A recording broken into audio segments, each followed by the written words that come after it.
የኢትዮጵያ ህዝብ በኑሮ ውድነት ላይ እንደዚህ አመጽ ያነሳበት ጊዜ የለም። በኑሮ ውድነት ላይ ምንም አታይም። በአጼው ላይ አታይም፣ በደርግ ላይ አታይም፣ በህወሓት ላይ አታይም። የፋኖ እንደዚህ መሆንስ ለኢንጂነር ይልቃል ጌትነት እንዲናገር ምክንያት ያሆነው ወይ ቃል በቃል ለመናገር የፋኖ አሁናዊ አቋም ለመንግስት ያሰጋዋል? ሌሎች አመራሮቹን ደግሞ አመጣ ሚኒስተር ዴታና ወይ ደግሞ በክልላቸው ራሱ አለቃ ብታረጋቸው ተጨባብጠው ለክልላችን ልማት ከዚህ በኋላ እንቀጥላለን የሚል ዜማው ባንዴ ዳይቨርት ሲያደርግ ታያለ። ተቀይሮ ሲዜም ነው የምትሰማውና በቃ አብቅቶለታል። ከዚህ በኋላ ኢትዮጵያ መፈራረሷ ነው። ከዚህ በኋላ ፋኖ ገብቶ መጠቅለሉ ነው። ኢንጂነር ይልቃል ጌትነት ወደዛ ዞሮ እንደዚህ የሚሞክር አይነት ነገር ነው የሚመስለኝና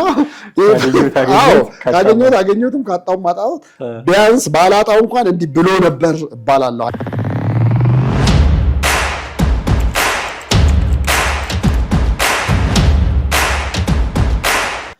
ሰላም ጤና ይስጥልን። እንዴት አላችሁ ውድ ቤተሰቦቻችን? ይህ ዘኢትዮጵያ የዩቲዩብ ቻናላችን ነው። በወቅታዊ ፕሮግራማችን ዳግም ተገናኝተናል። ቴዎድሮስ ካሳና ማደገፋ ከእናንተ ጋር ቆይታ እናደርጋለን። የተለያዩ ወቅታዊ ጉዳዮችን እናነሳለን በዛሬው ፕሮግራማችን። እስከ ፕሮግራማችን ፍጻሜ ድረስ አብራችሁን ትቆዩ ዘንድ የአክብሮት ግብዣችን ነው። ከኛ ጋር ሆኑ። ቴዲ እንዴት አለ? እንዴት ነህ? ሰላም ነው? ሰላም ነው አለን። የኢትዮጵያ ፖለቲካ ላይ ትንቢት እንበለው ግምት እንበለው ወይ ደግሞ ትንተና እንበለው የሚሰጡ በርካታ ሰዎች አሉ። እንደምታውቀው ሁሉም ሰው ገብቶ የሚያቦካበት መድረክ ከሆነ ቆየት ብሏል እና በርካታ ሰዎች እየተነሱ የራሳቸውን ግምት ይሰጣሉ እና ሰሞኑን የምንሰማው ግምት ምንድነው? መንግስት እንበለው ወይ ብልጽግና የቀረው 6 ወር ብቻ ነው የሚል ትንቢት መሰል ነገር ሲናገሩ ሰማናቸው። ኢንጂነር ይልቃል ጌትነት ከሰሞኑ መሳይ መኮንን ጋር ቆይታ ነበራቸውና አያሌው መንበር የሚባል አንድ ፌስቡከር ያለፉትን 3 ዓመታት የመሳይ መኮንንና የኢንጂነር ይልቃልን ቃለ መጠይቆች ርዕሶቹን ፖስት አድርጎት አይቼ ነበርና አንዱ መንግስት አብቅቶለታል ነው የሚለው፣ አንዱ ጥቂት ጊዜ ነው የቀረው ነው የሚለው፣ አንዱ ከዚህ በኋላ መንግስት ተስፋ የለውም ነው የሚለው፣ አሁን ደግሞ 6 ወር ብቻ ነው የቀረው ነው የሚለው። ተመሳሳይ አይነት ርዕስ ቋንቋ ብቻ እየቀየሩ አሁንም 6 ወር ቀርቶታል የሚል ነገር ተናገሩ። መጀመሪያ እንደው ይህንን ትንቢት ነው እንበለው ግምት ነው እንበለው ወይስ ወቅታዊ ፖለቲካዊ ትንታኔ ነው ብለን መውሰድ እንችላለን? ከኢንጂነር ይልቃል ጌትነት የፖለቲካ እውቀት ተነስተን ማለት ነው። እኔ ደግሞ ምንም ነው ባንለው ምንም ትንቢትም መሆን አይችልም፣ የፖለቲካ እውቀትም መሆን አይችልም። ሌላም በቃ ምንም ውል የሌለው ንግግር ወይ መነሻና መዳረሻ የሌለው ግምቱን ያጣ ብለህ ማለት ትችላለህ። እዚህ ጋር እኛ ተቀምጠን ስንናገር ምናልባት ወይ የኢንጂነር ይልቃል ተቃዋሚ ሆነን ወይ የብልጽግና ደጋፊ ምናምን ከዛ በወጣ መንፈስ ተመልካችን ቢያየው ወይ ደግሞ ቢረዳው ደስ ይለኛል። ምክንያቱም አንዳንዴ ልክ መንግስትን የሚቃወሙ ሰዎች ላይ የምትሄድበትን አካሄድና የምትሰጠውን ትንታኔ ሰዎች ከብልጽግናም ጋር ከሌላም ጋር ምናምን ሊለጥፉ ይሞክራሉ። ከዛ ነፃ በሆነ ነገር እንዲያዩት ብቻ ነው። ምክንያቱም ምን አለ መሰለ አንድ መንግስት አበቃለት ለማለት በጣም ብዙ ፕሪኮንዲሽኖች አሉ፣ ብዙ ቅድመ ሁኔታዎች አሉ። የመንገጫገጭ ነገሩን የምታይበት ነገር አለ። ለምሳሌ ልበልህ፣ ከዚህ በፊት እኮ አይተናል አይደል? እንዴ በቃ በእኛም እድሜ አይተናል። እንደገና ደግሞ በኢትዮጵያ ታሪክ የነበሩትን ነገሮች ማየት ችለናል።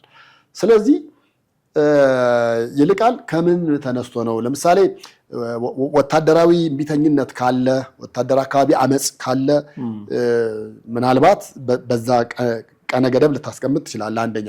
ሁለተኛ ህዝባዊ እምቢተኝነት ካለ በዛ ደረጃ ልታስቀምጥ ትችላለህ።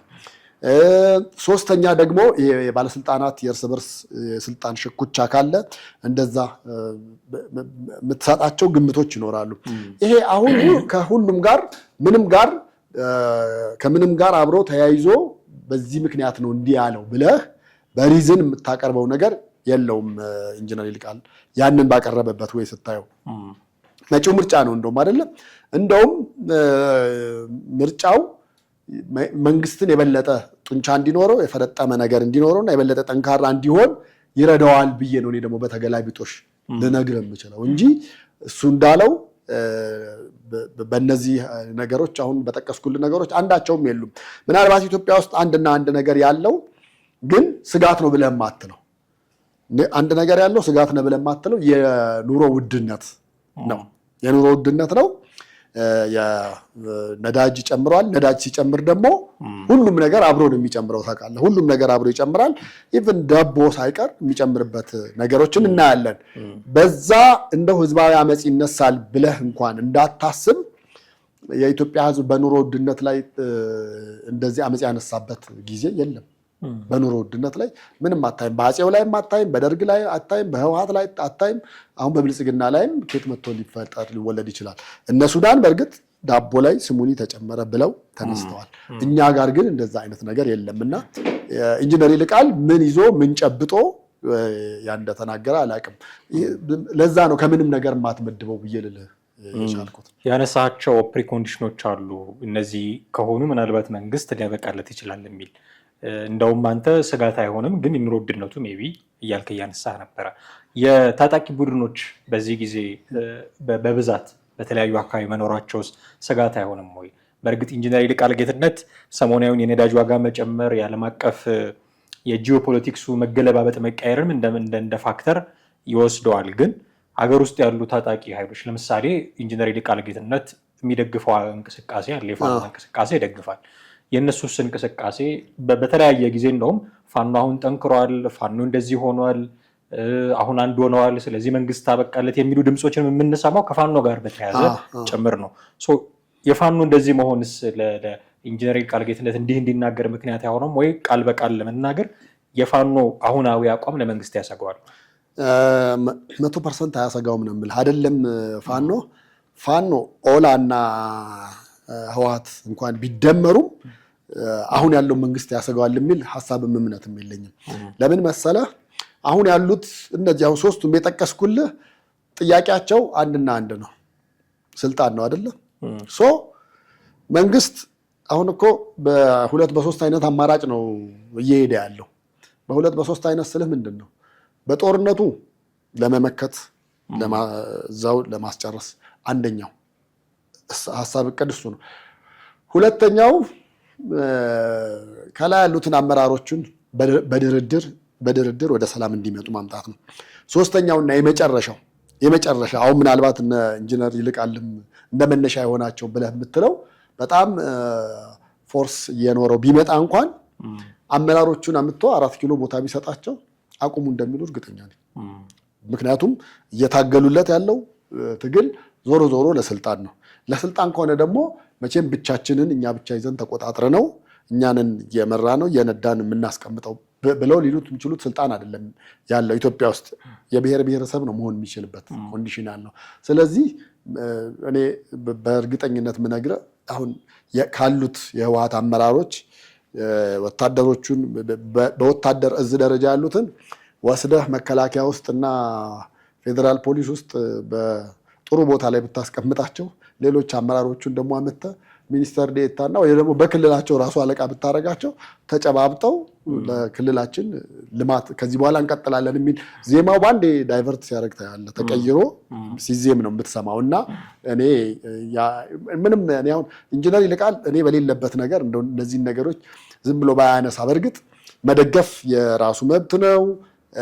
ግን ቦታው ሳትሆን ያየኸው እዛው እንደው እኛም እንኳን አዲስ አበባ ውስጥ ነን፣ ልንገርህ፣ እኛም አዲስ አበባ ውስጥ ነን። ግን እዛው ቦታው ያሉት እንኳን እኮ የኢንጂነር ይልቃልን ያክል እኮ ሲናገሩ አትሰማም። ወይ ደግሞ የኢንጂነር ይልቃልን ያክል 100% እርግጠኛ ሆኖ ሲያወሩ እንገባለን፣ እናሸንፋ፣ እንዲናረጋለን ሲሉ እንኳን አታይም፣ አትሰማም። ያቺ ለካሜራው ፊት ለፊት ሲቀርብ ከሆነ ይሄ የተለመደ አይነት ነገር ስለሆነ ምንም ከዛ ውስጥ ታወጣ የምትችለው ነገር አይደለም። ግን ኢንጂነር ይልቃል ጌትነት ቦታው ላይ ሳይሆን በስንት ሺህ ኪሎ ሜትር ርቀት ላይ ሆኖ እንደው ይሄን ያክል ለፋኖ ቦታ ሰጥቶና ለስልጣን ይበቃል፣ ይሄ መንግስት 6 ወር ያበቃለታል ምናምን 6 ወር አይደለም 6 ዓመትም ቢዋጋ ይገባል ብዬ አላምንም። ያው 3 ዓመት ተዋግቷል፣ 3 ዓመት ተጠብቃለች።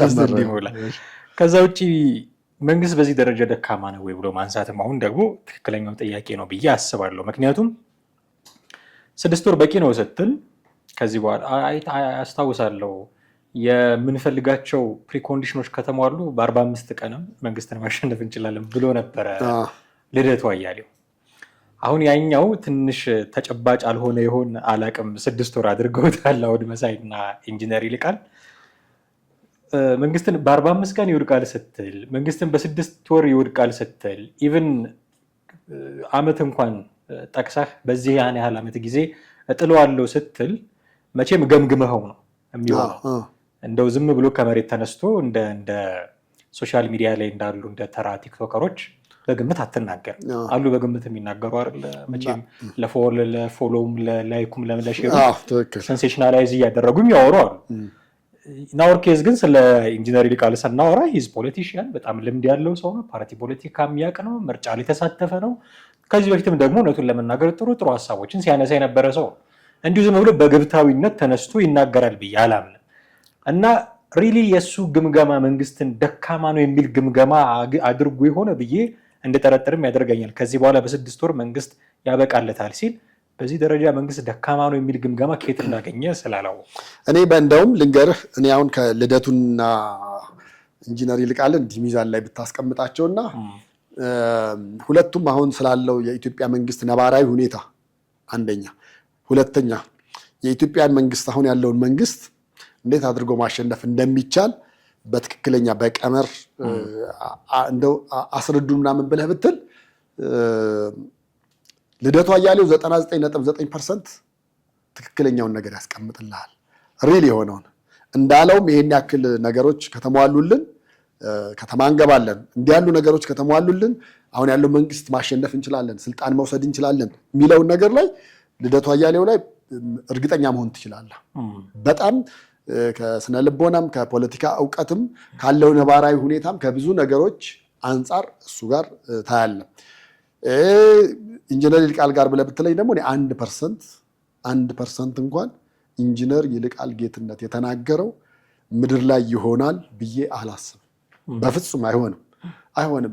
እኔ አንዳንዴ ግምት ለምሳሌ እዛ ፊት ለፊት የሆነ ነገር አለና ያ ፊት ለፊት ያለውን ነገር አልመህ ልትመታው ምናምን ነገር ስትሞክር ዳይሬክሽንን ማስተካከል አለብህ። በየት በኩል በሆነ ነው ላገኘው የምችለው ሚዛኔ ቤቱ ጋር ነው ምናምን ነገር ብለህ ነው የምትሞክርበት ያለው። ኢንጂነር ይልቃል ጌትነት ወደዛ ዞሮ እንደዚህ የሚሞክር አይነት ነገር ነው የሚመስለኝ እና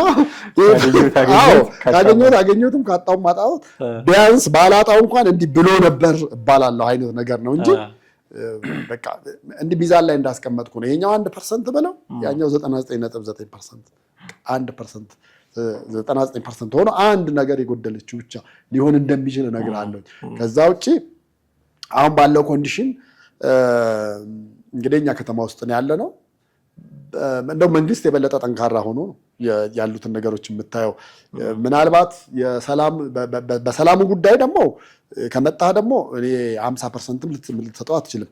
አሁን ላለው መንግስት ሰላም በማስጠበቅ ረገድ 50% እንኳን ጥሩ ነው ስትሮንግ ነው ምናምን ብለህ የምትለው አይደለም። በዛ ላይ 100% ደካማ ነው። ኑሮን መቋቋም በመቻል ሚዛናዊ አድርጎ በማስቀጠል ምንም እዚህ 1%ም አትሰጠውም ለዚህ መንግስት። በተለይ በሌላው ግን በህልውናውና በሌሎች ነገሮች ግን በእርግጠኝነት ምነግርህ አሁን ያለው ጥንካሬውን ምንም ጥርጥር የለውም። ሰላም የለም በየቦታው አዎ የለም። አሁን ይሄ ምናልባት ከምን ጋር ይነሳል መሰለ፣ ብዙ ጊዜ ጠቅላይ ሚኒስቴሩ ጋር ያለ አንድ እሳቤ አለ። በዚህ በ6 ዓመት ውስጥ እያንዳንዱን ነገር ስታየው አዎ ልክ ነው ጠቅላይ ሚኒስቴሩ እንዲያሉት ይሄ ነው ብለህ የምትላቸው አንድ ነገሮች አለ። እሱ ምን መሰለ፣ ችግር ራበኝ ብለህ ብትጠይቀው ይሄን መንግስት ምግብ አይደለም ያቀርብልህ፣ ወይ ደግሞ እንዳይረባ አይደለም ረሃቡን ልመደው ነው የሚል ልመደው።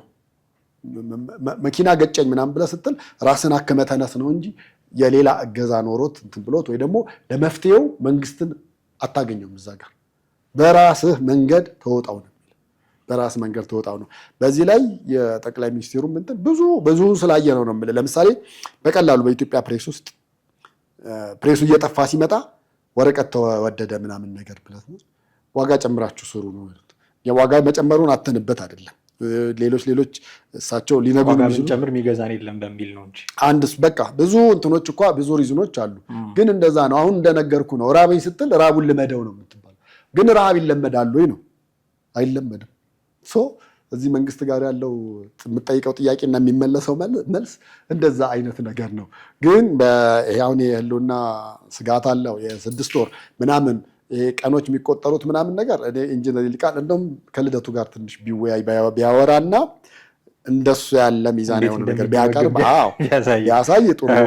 ለምን ይመስላል ግን እንዲህ አይነት ርዕሰ ጉዳዮችን ማንሳት በተደጋጋሚ የሚፈልጉት? በቃ አብቅቶለታል፣ ከዚህ በኋላ ኢትዮጵያ መፈራረሷ ነው፣ ከዚህ በኋላ ፋኖ ገብቶ መጠቅለሉ ነው፣ ይኸው ደግሞ አሁን በመጨረሻ 6 ወር ቀረው ምናምን የሚሉ ሁሌ ተመሳሳይ አይነት ርዕሰ ጉዳይ እያመጡ ነው የሚናገሩት። እና ይሄን ሀሳብ ደግሞ የሚገዛም ደግሞ ሰው አለ ቁጭ ብሎ የሚያቸው ምናምን አይጠይቅም ወይ ሰው? እርግጠኛ አይደለሁም።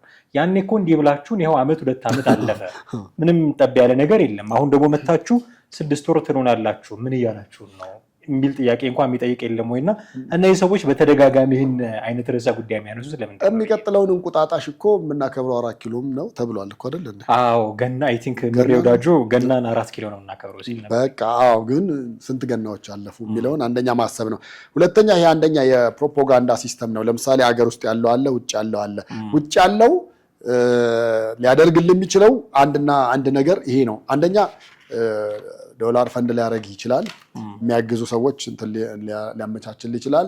ሶስተኛ በቃ እዛ ውጭ ያለው የሌላው ዓለም አቀፍ ተቋማት እንዲያዳምጡህ፣ እንዲያዩህ፣ እንዲያገኙህ መንገዶቹን ሊያመቻቹል ይችላል። አራተኛውና የመጨረሻው አሁን የተደረገውን የፕሮፓጋንዳ ሲስተም በቃ በቃለት ከዚህ በኋላ ምናምን እሱን እኮ ትተህ አንተ አሁን እኮ እኛ እዛ ባህር ማዶ ተሻግረን ስለነሱ አወራን እንጂ እኮ ደብረጽዮን እኮ ምንድን ነው ያሉት? ከዚህ በኋላ እጅህን ስጥ፣ ጦርነት የለም አብቅቷል ምናምን በቃ ዳትዚት። አሁን እኮ አስበው እሳቸውም እኮ በወታደር ተከበው እኮ ነው እንደዛ አይነት መግለጫ የሚሰጡት። እና የነ መሳይና የነ ኢንጂነር ይልቃል ከዛ የዘለለ ነገር ሆኖ አታየውም፣ አታገኘውም።